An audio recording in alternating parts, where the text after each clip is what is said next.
ایک شخص ہے وہ زنا کرتا ہے، آدھا گھنٹہ اس کا زنا میں لکھ دیا جاتا ہے، گناہ میں لکھ دیا جاتا ہے. شراب پیتا ہے، آدھا گھنٹہ اس کا شراب میں لکھ دیا جاتا ہے. ایک شخص اللہ کے نبی کی سنت کو کاٹتا ہے، داڑھی کو کاٹتا ہے، ایک بزرگ نے لکھا ہے کہ 24 گھنٹے اس کا گناہ لکھ دیا جاتا ہے. 24 گھنٹے گناہ لکھ دیا جاتا ہے. اب دیکھیں کہ رمضان ختم ہوا، مسجدیں خالی ہو گئی. رمضان ختم ہوا، ہمارے سروں سے ٹوپیاں اتر گئی. رمضان ختم ہوا، ہم نے قرآن کو بند کر کے الماری میں رکھ دیا. رمضان ختم ہوا، تہجد تو دور کی بات ہے، فجر بھی ہم سے چھوٹ گئی. کیا یہ اس رمضان کا اثر تھا ہم پر؟ کیا یہ اللہ نے ہمیں جو رمضان دیا تھا یہ صرف اس لیے دیا تھا کہ صرف ایک سیزن کے اندر عبادت کرو، اللہ کو راضی کرو، اس کے بعد جو مرضی کرو؟ نہیں نہیں. وَاعْبُدْ رَبَّكَ حَتَّى يَأْتِيَكَ الْيَقِينُ. اللہ کے نبی کو حکم دیا ہے. اللہ کے نبی کی 2 رکعات، پوری امت کی 2 رکعات اللہ کے نبی کی 2 رکعات کا مقابلہ نہیں کر سکتی. لیکن اس کے باوجود اللہ کے نبی کو حکم ہے وَاعْبُدْ رَبَّكَ، اے حبیب آپ اپنے رب کی عبادت کرتے رہیں حَتَّى يَأْتِيَكَ الْيَقِينُ، یہاں تک کہ موت آ جائے. یعنی موت تک اپنے رب کو راضی کرتے رہیں.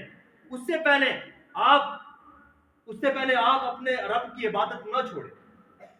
تو آج باطل اسلام کے خلاف منفی پروپیگنڈا کر رہا ہے، اور اس پروپیگنڈے سے متاثر وہ شخص ہو رہا ہے جو قرآن اور حدیث کے علم سے آگاہ نہیں ہے، جسے قرآن کا علم نہیں آتا. ایک شخص شلوار اٹھائے جا رہا ہے، لوگ اس کے اوپر مذاق اڑا رہے ہیں. بھائی مذاق تو اس کی اڑانی چاہیے کہ جو شلوار ٹخنوں سے نیچے رکھ کر چل رہا ہے. یہ کیا الٹی گنگا بہ رہی ہے؟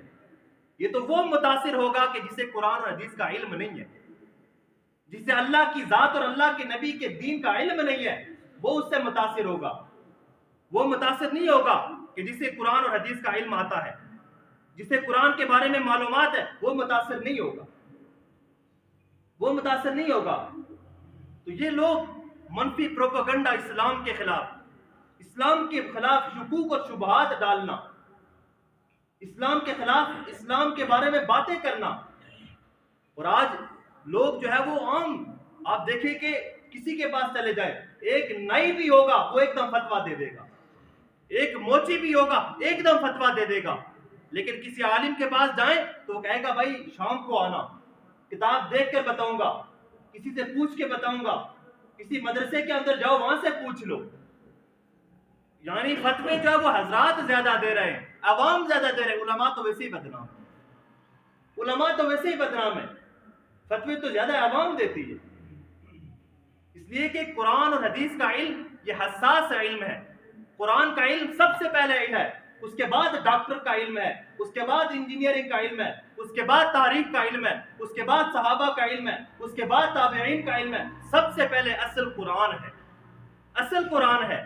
اور قرآن میں اللہ نے فرمایا من اعرض عن ذکری فإن له معیشۃ ضنکا، جو میرے قرآن سے منہ موڑے گا، میرے قرآن سے منہ موڑے گا، فرمایا میں اس کی معیشت کو، اس کے گزران کو، اس کی زندگی کو تنگ کر کے رکھ دوں گا.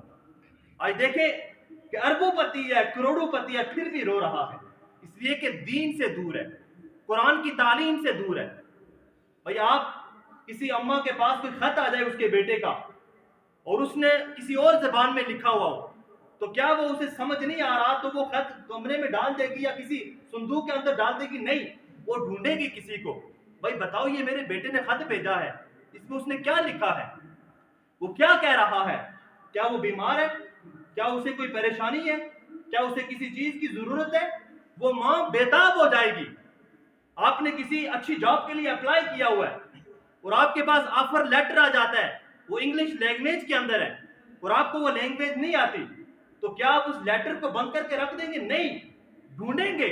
بھائی دیکھیں کوئی انگلش پڑھنے والا ہو، اسے انگلش آتی ہو، اس سے پوچھ کر بتائیں گے بھائی دیکھو تو صحیح یہ کیا چیز ہے، اس کے اندر کیا لکھا ہوا ہے، میری سلیکشن ہو گئی یا نہیں ہوئی، میرا انٹرویو کب ہے، مجھے اس کے بارے میں معلومات دو. کسی ڈاکٹر نے کوئی نسخہ لکھ دیا، اب وہ نسخہ اسے نہیں آ رہا، پڑھنا نہیں آ رہا، سمجھ نہیں آ رہا، تو کیا وہ نسخہ گھر میں رکھ دے گا؟ نہیں، اچھے ڈاکٹر کو ڈھونڈے گا اور اسے پوچھے گا بھائی یہ کون سی دوائی لکھی ہے، یہ کون سا نسخہ لکھا ہے، یہ کون سا علاج لکھا ہے. یہ قرآن اللہ کی طرف سے آفر لیٹر ہے، یہ قرآن اللہ کی طرف سے ایک میسج ہے، یہ قرآن اللہ کی طرف سے ایک پیغام ہے، یہ قرآن اللہ کی طرف سے ہمارے لیے ایک نعمت عظمی ہے۔ جو قرآن سے اعراض کرے گا، من اعرض عن ذکری فإن له معیشۃ ضنکا، میں اس کا گزران مشکل کر دوں گا، میں اس کے لیے مسائل پیدا کر دوں گا، میں اس کے لیے پریشانیاں ڈال دوں گا۔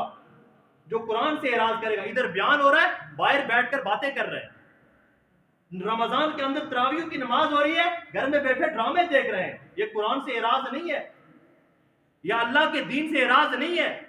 کیا وہ ذات اوپر بیٹھ کر دیکھ نہیں رہی؟ پھر ہم اللہ سے کیا گلہ کریں، اللہ سے کیا شکوہ کریں کہ ہمارے مسائل ٹھیک نہیں ہیں، ہمارے حالات ٹھیک نہیں ہو رہے، ہم پر حکمران اچھے مسلط نہیں ہو رہے، سیاست کا بے رحم کھیل کھیلا جا رہا ہے، پھر اللہ سے کیا شکوہ؟ اعمالکم عمالکم، جیسے ہمارے اعمال ہوں گے ویسے ہم پر حکمران مسلط کر دیے جائیں گے۔ آج یہ بہانہ نہیں چلے گا، جس طرح چوری کرنا گناہ ہے، جس طرح زنا کرنا گناہ ہے، جس طرح رشوت کھانا گناہ ہے، جس طرح سود کھانا گناہ ہے، والدین کے ساتھ بدسلوکی کرنا گناہ ہے، اسی طرح قرآن کو وقت نہیں دینا یہ بھی بڑا گناہ ہے۔ قرآن کو وقت نہ دینا یہ بھی اس سے بڑا گناہ ہے۔ آج تو کوئی بہانہ نہیں چلے گا، وہ جی ہمارے پاس وقت نہیں ہے، 8 سال کا کورس کیسے کریں گے؟ علماء نے 4 سالہ کورس رکھ دیا۔ وہ جی وقت نہیں ہے، 4 سالہ کورس کیسے رکھیں گے؟ علماء نے 2 سالہ دراسات کا کورس رکھ لیا۔ وہ جی 2 سال بھی ہمارے پاس نہیں ہے۔ آج مساجد کے اندر عصر اور عشاء کے بعد تعلیم شروع ہو گئی۔ وہ جی ہمارے پاس اتنا وقت بھی نہیں ہے، علماء نے آن لائن مدارس کھول دیے۔ آج بہانہ کوئی نہیں چلے گا، کوئی بہانہ نہیں چلے گا کہ ہمارے پاس وقت نہیں تھا، ہمیں موقع نہیں ملا۔ آج ہر اعتبار سے ہمارے پاس وسائل موجود ہے، لیکن ہمیں دین کا پتہ کوئی نہیں ہے۔ آج کپڑے والے کو ہر چیز کا پتہ ہے، بھائی یہ جاپانی ہے، یہ پاکستان ہے، یہ سلک ہے، یہ را سلک ہے، یہ جی کاٹن ہے، یہ سمپل ہے، یہ واشنگ ویئر ہے، ہر چیز کا پتہ ہے، ایک ایک نقطے کا، ایک ایک جز کا، ایک ایک برانڈ کا اسے پتہ ہے۔ سونے والے کو دیکھیں، جز کا، ماشے کا، چھوٹے چھوٹے ہر چیز کا پتہ ہے۔ ایک الیکٹریشین کو دیکھیں، ہر چیز کا پتہ ہے۔ لیکن اگر پتہ نہیں ہے تو ہمیں قرآن کا پتہ نہیں ہے، اگر پتہ نہیں ہے تو ہمیں اپنے دین کا پتہ نہیں ہے۔ اللہ نے تو ہمیں نعمتیں دی تھی، اللہ نے تو ہمیں یہ قرآن دیا تھا کہ اس کے ذریعے تم اللہ سے مانگو،